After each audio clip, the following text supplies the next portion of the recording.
Madame Charvier.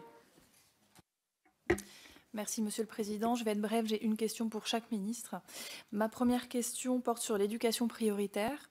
Je salue la mesure de dédoublement des CP et je ne reviendrai pas ici sur les écoles orphelines. Cependant, la conception actuelle de l'éducation prioritaire entraîne certains effets pervers et je constate qu'un certain nombre d'acteurs peuvent en arriver à souhaiter le maintien de la ghettoisation d'établissements dans le but de conserver la labellisation et les moyens qui vont avec.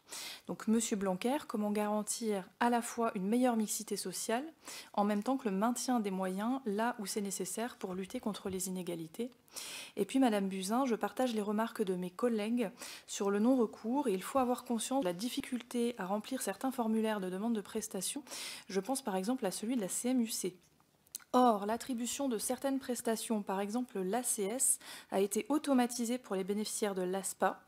N'est-ce pas envisageable d'étendre l'automatisation du droit à d'autres prestations et à d'autres catégories de population? Merci. Le non-recours Merci au beaucoup, droit, Monsieur c'est Testi. le sujet majeur du plan pauvreté. C'est un axe de travail. Et donc, sur l'automatisation, pour faciliter le recours, nous y travaillons. Aujourd'hui, nous devons travailler à l'automatisation via les services numériques, je l'ai dit, mais nous travaillons aussi à préserver un accueil humain dans les CAF, parce qu'il ne faut pas que l'informatisation à outrance soit en fait délétère pour ces familles qui n'ont pas accès au numérique ou pour qui le numérique est un frein.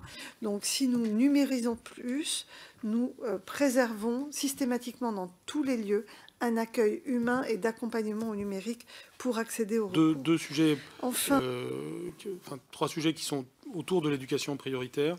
D'abord, Madame la députée Charrier, sur les effets pervers que l'on a parfois dans la définition de l'éducation prioritaire. Vous avez posé une question très importante à laquelle je n'ai pas le temps de répondre pleinement, mais qui renvoie à d'autres questions qui ont été posées sur l'éducation prioritaire aujourd'hui. Il est évident que nous devons faire évoluer nos concepts pour qu'il n'y ait pas des effets contre-productifs de l'éducation prioritaire. Et votre question renvoie à l'autre question sur la mixité, sur notre volontarisme en matière de mixité scolaire. Il est même paradoxal qu'une politique d'éducation prioritaire puisse éventuellement conduire à renforcer la non-mixité sociale. Et le phénomène que vous avez décrit peut exister.